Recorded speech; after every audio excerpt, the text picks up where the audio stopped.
한국이요? 중국도 아니고 일본도 아닌 K-팝이나 드라마뿐인 나라 아닌가요? 프랑스 공영방송의 스타 PD 소피 로랑은 한국으로 6박 7일 취재를 오게 되는데요. PD의 눈으로 보는 한국을 회사에 보고한 보고서가 비밀리에 공개되었는데요. 하루하루 한국의 모습이 절절히 담겨져 있습니다. 그럼 프랑스인의 시선에서 본 한국은 어떨까요?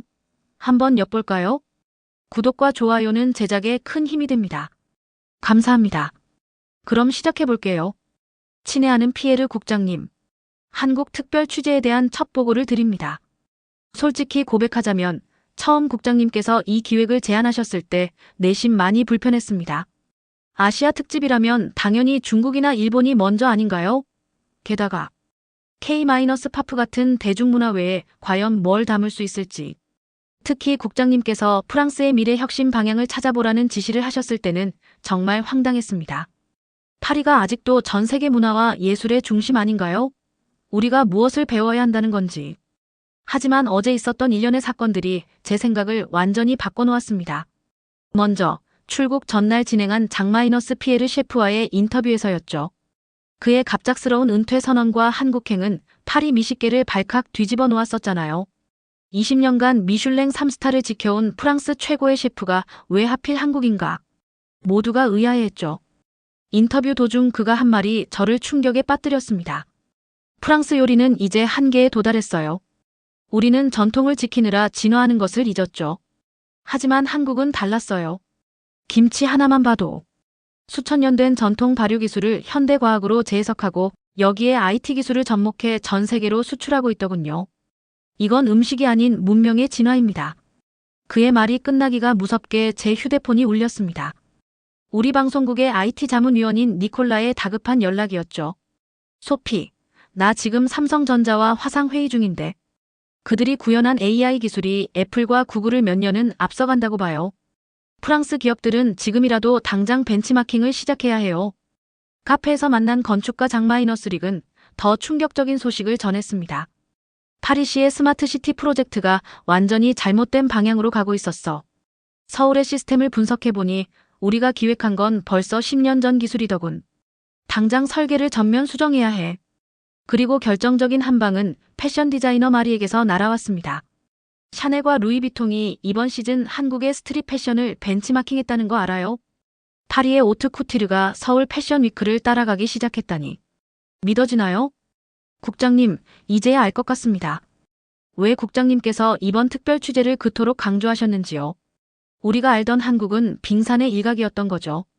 지금 비행기 안에서 이 메일을 쓰고 있는데 옆자리의 승객이 흥미로운 정보를 알려주네요. 한국의 전자상거래 기업 쿠팡의 개발자라는데 그들의 물류 시스템이 아마존을 능가하는 수준이라고 합니다. 새벽 배송이라는 시스템은 파리에서는 상상도 못할 혁신이라고 하더군요. 이제 제가 왜 이 취재를 해야 하는지 분명해졌습니다. 이건 단순한 문화 소개가 아닙니다. 우리 프랑스의 미래가 걸린 중요한 기록이 될 것 같아요. 12시간 후면 인천공항에 도착합니다. 최신 8K 카메라와 함께 저희 팀은 완벽한 준비를 마쳤습니다. 앞으로 5일간 매일 상세한 취재 보고를 드리도록 하겠습니다. PS. 방금 비행기 기내 시스템을 보니 와이파이 속도가 파리 시내보다 빠르네요. 이건 또 무슨 기술일까요? 소피 로랑 드림. 친애하는 피에르 국장님, 한국에서의 첫 번째 보고입니다. 어제 저녁 인천공항에 도착했는데 솔직히 아직도 충격에서 헤어나오지 못하고 있습니다. 세계 최고의 공항이라는 수식어가 과장이 아니었네요. 비행기에서 내려 입국장으로 향하는 동안 우리 팀은 계속 카메라를 멈추지 못했습니다. 제가 20년간 다큐멘터리 감독으로 전 세계 수십 개국을 다녀봤지만 이런 건 처음이에요. 국장님, 솔직히 우리 샤를 드골 공항이 부끄러워질 정도입니다. 첫 번째 충격은 입국 심사였어요. 우리 팀은 취재 비자로 일반 심사대로 갔는데 옆에 자동 출입국 심사대를 보고 깜짝 놀랐습니다. 지문과 얼굴 인식이 동시에 이루어지면서 1인당 평균 12초 만에 심사가 끝나더군요. 프랑스에서 시범 운영 중인 자동심사대는 아직도 오류가 많아 승객들의 불만이 많은데 말이죠. 더 놀라운 건 수화물 찾는 곳이었습니다. 벽면 전체가 디지털 미디어월로 되어 있는데 우리나라 예술가들이 몇 달씩 걸려 만드는 미디어 아트 수준의 작품이 연속 재생되고 있더군요.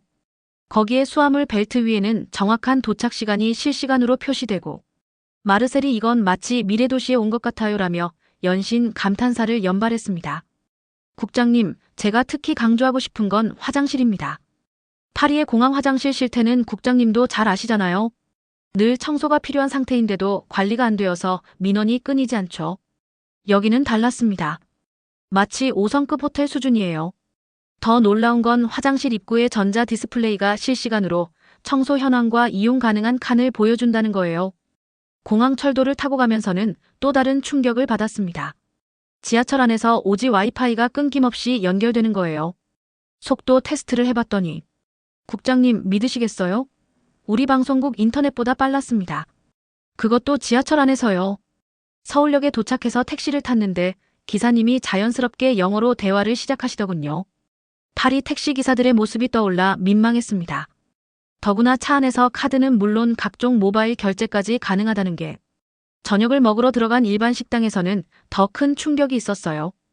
테이블에 있는 QR코드로 주문하고 결제까지 끝내는데 직원들은 오히려 더 여유롭게 손님들과 대화를 나누더군요.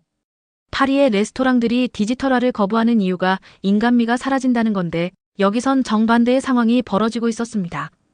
호텔에 돌아와서 팀원들과 오늘을 정리하는데 클레어가 재미있는 말을 하더군요. 우리가 알던 한국은 정말 빙산의 일각이었나 봐요. 여기는 미래도시가 아니라 그냥 서울이 현재를 먼저 살고 있는 것 같아요. 국장님, 내일은 전통시장을 취재할 예정입니다. 100년 된 시장이 어떻게 현대화되었는지, 그 속에서 전통은 어떻게 보존되고 있는지 살펴보려고 해요. 아마 또 다른 충격이 기다리고 있겠죠? 추신 방금 룸서비스를 주문했는데 메뉴판 QR코드로 음식, 사진과 정확한 재료, 칼로리까지 다 확인할 수 있더군요. 파리의 미슐랭 레스토랑들도 이런 건 없는데 말이죠. 소피드림. 친애하는 피에르 국장님, 벌써 이틀이 거의 다 지났네요. 오늘 광장시장 취재를 다녀왔습니다.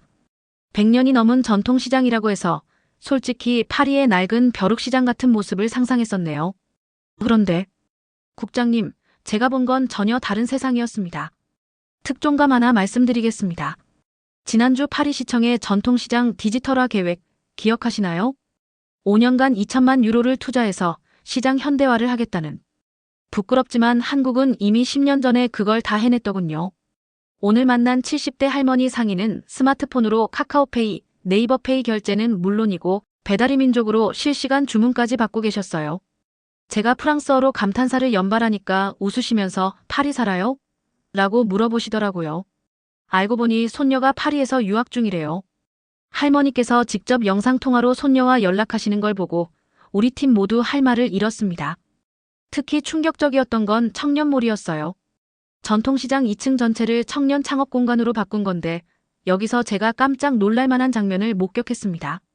한 청년이 운영하는 분식집에서 터진 일인데요. 마침 옆자리에 앉아있던 프랑스 관광객이 불평을 하더군요. 이런 길거리 음식을 15유로나 받는다면서요. 그런데 청년 사장님이 유창한 프랑스어로 저희 가게 키친 시스템을 보여드려도 될까요? 라며 태블릿을 보여줬습니다. 거기엔 모든 재료의 원산지부터 유통기한, 조리 과정, 심지어 그날 아침 찍은 조리실 청소 사진까지 기록되어 있더군요. 프랑스 관광객은 깜짝 놀라서 파리의 미슐랭 레스토랑도 이런 정보는 공개 안 하는데 라며 연신 사과를 하더군요. 반찬가게 할머니의 이야기는 정말 감동적이었습니다. 코로나 시기에 매출이 줄어 걱정하셨는데 손녀의 도움으로 배달앱에 가게를 등록하셨대요. 지금은 매출이 2배로 늘었다고. 나 같은 할매도 이제는 디지털 장사꾼이야.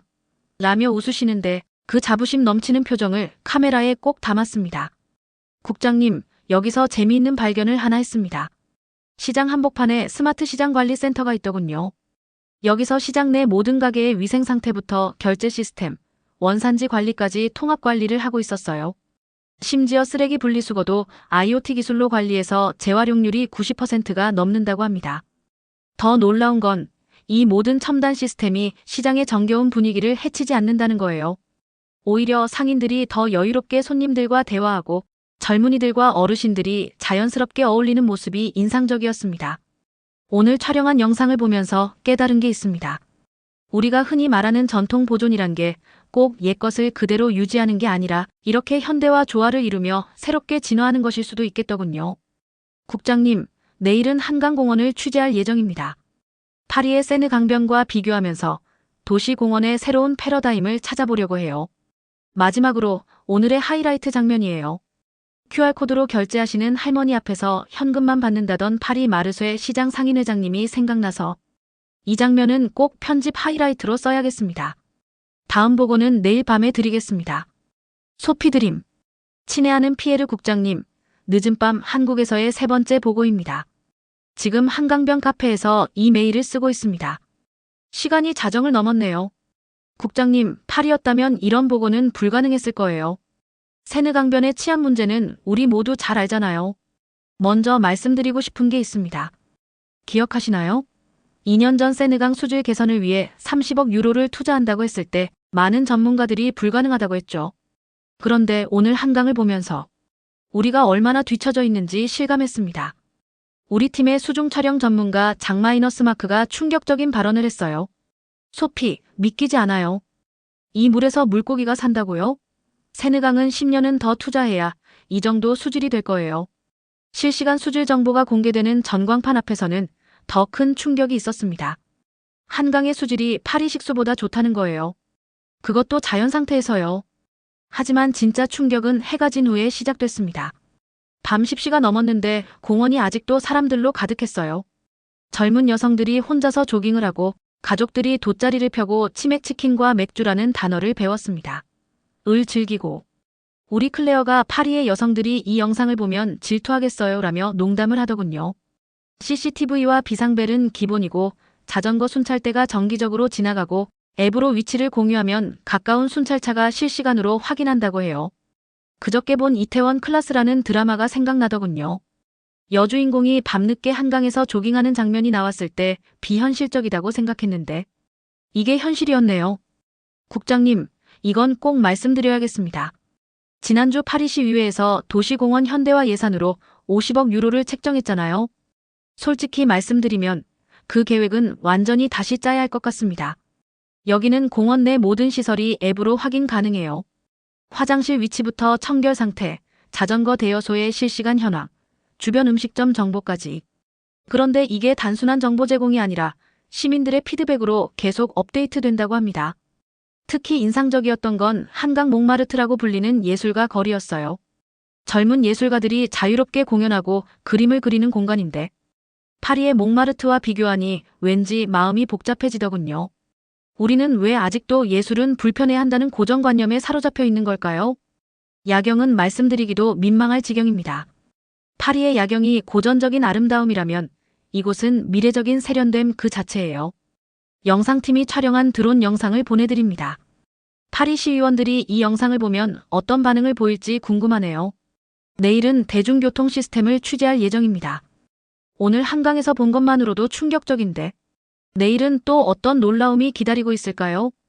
추신 방금 옆 테이블에서 한 청소년이 휴대폰으로 한강물 오염도를 신고하더군요. 바로 담당자가 달려와서 시료 채취를 하는 걸 보고 파리의 환경 민원 처리 기간이 평균 3주라는 게 생각나서 한숨이 나왔습니다. 한강의 늦은 밤, 소피드림. 친애하는 피에르 국장님, 시간이 참 빠르네요. 잘 지내시죠? 오늘은 메일을 쓰기 전에 한참을 고민했습니다. 어떻게 하면 제가 본 광경을 제대로 전달할 수 있을까? 아마 이 보고서를 읽으시면 파리의 대중교통 담당자들이 큰 충격을 받으실 것 같네요. 아침 러시아워에 지하철을 탔습니다. 국장님도 아시다시피 파리 메트로의 출근 시간은 아수라장이잖아요. 그래서 비슷한 광경을 예상했는데 깜짝 놀랐습니다. 엄청난 인파가 이동하는데 마치 교향악단처럼 질서정연한 거예요. 역사에서 지하철로, 지하철에서 버스로. 모든 이동이 마치 하나의 안무처럼 자연스럽게 이루어지고 있었어요. 우리 촬영 감독 마르셀이 이건 마치 발레 공연 같아요 라며 감탄하더군요. 그런데 더 큰 충격은 환승이었습니다. 국장님 기억하시나요? 지난달 파리 메트로 14호선에서 13호선으로 환승하다가 길을 잃어서 1시간을 헤맸던 일본 관광객 사건. 여기선 그런 일이 절대 있을 수 없겠더군요. 모든 환승 구간에 디지털 안내판이 있는데 실시간으로 열차 위치는 물론 환승 소요 시간까지 정확히 알려줍니다. 심지어 엘리베이터와 에스컬레이터 운행 상태도 바로 확인할 수 있어요. 우리 장비 담당 클레어가 파리로 돌아가기 싫어졌어요 라고 농담 삼아 말하더군요. 버스 시스템은 더 충격적이었습니다. 기억하시나요? 3개월 전 파리시가 발표한 버스 정시 도착률 50% 달성 목표를. 부끄럽지만 여기 버스들은 이미 98%의 정시 도착률을 기록하고 있었어요. 버스 전용 차로는 기본이고 교차로마다 버스 우선 신호가 적용되고 있었거든요. 특히 놀라웠던 건 버스 정류장이에요. 모든 정류장에 스마트 패널이 설치되어 있는데 실시간 도착 정보는 기본이고 교통약자를 위한 저상버스 정보까지 표시해줍니다. 게다가 한밤중에도 안전하게 기다릴 수 있도록 냉난방이 되는 쉘터가 있더군요. 국장님, 이건 꼭 말씀드려야겠습니다. 지하철역에서 본 무인 민원 발급기. 우리 파리시청 앞에서 매일 아침 줄 서 있는 시민들이 생각나더군요. 여기선 출근길에 지하철역에서 각종 증명서를 뽑아가는 게 일상이래요. 오늘의 하이라이트는 따로 있습니다. 퇴근 시간, 지하철에서 한 외국인이 당황한 표정으로 노선도를 들여다보고 있었어요. 그런데 갑자기 영무원이 다가와서 자연스럽게 영어로 안내를 시작하더군요. 알고 보니 그 외국인은 프랑스 관광객이었는데 파리 메트로에서 있었던 자신의 곤란했던 경험을 이야기하면서 연신 고개를 절레절레 젓더군요. 사실 가장 충격적이었던 건 교통카드 시스템입니다. 하나의 카드로 지하철, 버스는 물론 택시까지, 심지어 편의점이나 카페에서도 사용할 수 있다니. 우리 파리의 나비고 카드는 이제 구시대의 유물처럼 느껴지네요. 내일은 스마트시티 시스템을 취재할 예정입니다. 오늘 본 교통 시스템만으로도 이렇게 충격적인데 도시 전체의 스마트화는 또 어떨지 솔직히 두렵기도 합니다. 추신 방금 지하철 앱으로 막차 시간을 확인했는데 심야버스 노선까지 자동으로 추천해주네요. 이걸 보면서 문득 지난주 파리에서 새벽에 택시 잡느라 1시간을 기다렸던 게 생각나더군요. 서울에서 소피드림. 친애하는 피에르 국장님, 한국에서의 마지막 밤입니다. 오늘 서울의 스마트시티 관제센터를 취재했습니다. 솔직히 제가 본 건 더 이상 도시가 아니었어요. 마치 살아있는 생명체 같았달까요? 아침 일찍 강남경찰서 112 종합상황실을 방문했습니다. 그런데 이건 정말. 국장님, 파리경찰청 CCTV 관제센터 리모델링에 1억 유로를 투자한다는 계획 기억하시나요? 미안하지만 그 정도로는 턱없이 부족할 것 같네요. 첫 번째 충격은 신고 접수 과정에서 왔습니다. 한 시민이 불법 주차 신고를 했는데 CCTV가 자동으로 해당 차량을 추적하면서 번호판을 인식하고 과거 위반 이력까지 실시간으로 분석해내더군요. 우리 팀의 마르셀이 파리였다면 이 정도 수준의 신고 처리에 최소 3일은 걸렸을 거예요 라며 한숨을 쉬더군요. 더 놀라운 건 스마트 서울 맵이었습니다. 도시 전체가 3D로 구현되어 있는데 교통정보는 물론 대기 오염도, 인구 밀집도, 소음 수준까지 실시간으로 확인할 수 있더군요. 심지어 지하 매설물과 건물 내부 구조까지. 파리시가 10년째 추진 중인 디지털 트윈 프로젝트가 여기선 이미 현실이 되어 있었어요. 중요한 발견이 하나 있었습니다. 점심시간에 한 시민이 스마트폰으로 보도블록 파손을 신고하는 걸 봤어요. 서울 스마트 불편 신고 앱으로 사진만 찍어 올리면 끝이래요. 그런데 더 놀라운 건 30분도 안 되어 보수팀이 출동한 거예요. 파리에서 이런 신고를 하면 처리까지 최소 2주는 걸리는데 말이죠. 그때 정말 통쾌한 장면을 목격했습니다. 마침 그 자리에 있던 프랑스 관광객이 파리는 왜 이렇게 못하나요? 라고 물어보더군요. 그러자 서울시 관계자가 자부심 넘치는 목소리로 대답했어요. 이게 바로 대한민국입니다. 오후에는 더 놀라운 시스템을 발견했습니다. 안심이 앱이라고 늦은 밤 귀가하는 여성이 불안할 때 신고하면 주변 CCTV가 자동으로 따라가면서 모니터링을 하고 근처 순찰차가 실시간으로 위치를 공유받는 거예요. 파리의 여성들이 이런 시스템이 있다는 걸 알면 얼마나 부러워할까요? 특히 인상적이었던 건 재난 대응 시스템이었습니다. 지진 대피 훈련을 하는데 알림음이 울리자마자 도시 전체가 하나의 시스템처럼 움직이더군요. 엘리베이터가 자동으로 멈추고 건물 전체에 안내방송이 나오고 주변 전광판에 대피 정보가 뜨고 이건 마치 SF 영화의 한 장면 같았어요. 국장님, 내일이면 마지막 취재네요. 지금까지 본 것만으로도 충분히 충격적인데 벌써부터 이 다큐멘터리가 어떤 반향을 일으킬지 걱정됩니다. 아마도 파리 시의원들이 이 영상을 보면 당분간 잠을 못 이루실 것 같네요. 추신 방금 호텔로 돌아오는 길에 교통사고가 났었는데 신고가 들어가자마자 주변 CCTV가 자동으로 현장을 포착하고 차량 번호를 인식해서 보험사에 자동 통보까지 하더군요. 우리나라였으면 경찰이 와서 한참을 조사하고 생각하기도 싫네요. 서울에서 소피드림. 친애하는 피에르 국장님, 파리로 돌아온 지 일주일이 지났습니다. 그동안 메일을 못 드린 이유가 있습니다. 편집실에서 며칠을 뜬 눈으로 보내야 했거든요. 솔직히 말씀드리면 처음 영상을 편집하기 시작했을 때 너무 걱정됐습니다. 제가 본 서울의 모습이 너무 충격적이어서 이걸 어떻게 프랑스 시청자들에게 설득력 있게 전달할 수 있을까 하는 고민이 컸어요. 그런데 어제 있었던 시사회 반응을 보고 제 걱정이 기우였다는 걸 알았습니다. 프랑스 최대 통신사 대표가 직접 찾아와서 다음 주에 서울로 출장을 가기로 했다고 하더군요. 우리 오지 네트워크 구축이 생각보다 심각하게 뒤처져 있다는 걸 깨달았다면서요. 파리 교통공사 임원들의 반응은 더 격렬했습니다. 우리가 10년 동안 고민만 하고 있던 문제를 그들은 이미 다 해결했다니. 하지만 가장 인상적이었던 건 파리 시의원들의 반응이었어요. 우리는 첨단 기술을 도입하는 것만 고민했는데 서울은 그 기술을 어떻게 인간적으로 만들 수 있는지를 고민했던 거군요.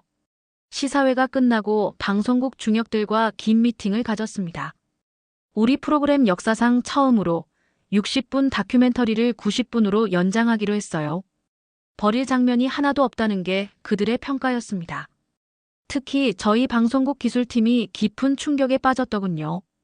서울 지하철역에서 본 재난 방송 시스템이 우리가 1년째 개발 중인 시스템보다 훨씬 앞서 있었다면서요. 국장님, 제가 한국에 가기 전에 했던 말씀 기억하시나요? 굳이 한국인가요? 중국이나 일본은 안 되나요? 지금 생각하면 부끄럽네요. 우리는 너무 오랫동안 우리만의 관점에 갇혀 있었던 것 같아요. 세상은 이미 우리가 생각한 것보다 훨씬 더 멀리 가 있었는데 말이죠. 오늘 아침 흥미로운 광경을 목격했습니다. 생제르맹 거리의 한 카페에 키오스크가 설치되어 있더군요. 주인장 말로는 서울 카페들이 그렇게 한다고 해서 시도해봤다는데 손님들의 반응이 무척 좋았답니다. 변화는 이미 시작된 걸까요? 다음 주부터 다큐멘터리 방영이 시작됩니다. 아마도 많은 파리지앵들이 충격을 받겠죠. 하지만 그게 우리에게 필요한 자극이 될 것 같아요. 마지막으로 한 가지 제안을 드리고 싶습니다. 다음 특집 다큐멘터리는 서울 교통시스템 도입 프로젝트를 취재해보는 건 어떨까요? 벌써부터 파리시청에서 문의가 들어오고 있다고 하더군요. 파리에서 소피드림. 추신 오늘 아침 파리 메트로를 탔는데 왜 이렇게 불편한지 새삼 놀랐습니다. 서울에 있었던 5일이 마치 먼 미래를 다녀온 것 같네요. 여기까지입니다. 소피 로랑의 한국 취재 보고서는 단순한 여행기가 아닙니다. 그것은 한 나라의 현재와 미래를 바라보는 시선이 얼마나 중요한지를 보여주는 소중한 기록입니다. 우리는 종종 우리 자신을 과소평가합니다. 서울 시민들에게 인천공항은 그저 일상이고 지하철의 편리함은 당연한 것이며 한강공원의 아름다움은 그저 주말 나들이 장소일 뿐입니다. 하지만 외국인의 시선으로 바라보면 우리의 일상은 누군가에게 놀라움과 감동이 됩니다. 소피가 발견한 대한민국은 기술과 인간성의 완벽한 조화를 이룬 미래 도시의 모델이었습니다. 프랑스 방송에서 방영된 이 다큐멘터리는 실제로 큰 반향을 일으켰습니다. 2022년 파리시는 서울시와 스마트시티 협력 MOU를 체결했고 프랑스 교통공사는 서울 지하철 시스템을 벤치마킹하기 시작했습니다. 삼성과 LG의 기술력은 이미 유럽의 표준이 되어가고 있으며 K-컬처는 파리의 일상에 자연스럽게 스며들고 있습니다. 이 모든 변화의 중심에는 우리가 미처 깨닫지 못했던 한국의 가치가 있습니다. 세계가 주목하는 것은 단순한 기술적 발전이 아닙니다. 전통과 현대를 조화시키고 효율성과 인간미를 함께 추구하는 한국만의 특별한 철학입니다. 소피 로랑의 카메라에 담긴 한국은 우리가 당연하게 여겼던 일상의 가치를 다시 한번 생각하게 합니다. 우리가 걸어온 길, 그리고 앞으로 나아갈 방향에 대해 자부심을 가질 수 있는 이유를 보여줍니다. 그녀의 마지막 메일에 있던 문장처럼 변화는 이미 시작된 걸까요? 네, 전 세계가 주목하는 새로운 표준은 이미 우리의 일상 속에 자리 잡고 있습니다. 단지 우리가 그 가치를 미처 깨닫지 못했을 뿐입니다. 이제 우리도 소피의 시선으로 우리 자신을 바라볼 때입니다. 자부심을 갖고 더 나은 미래를 향해 나아갈 때입니다.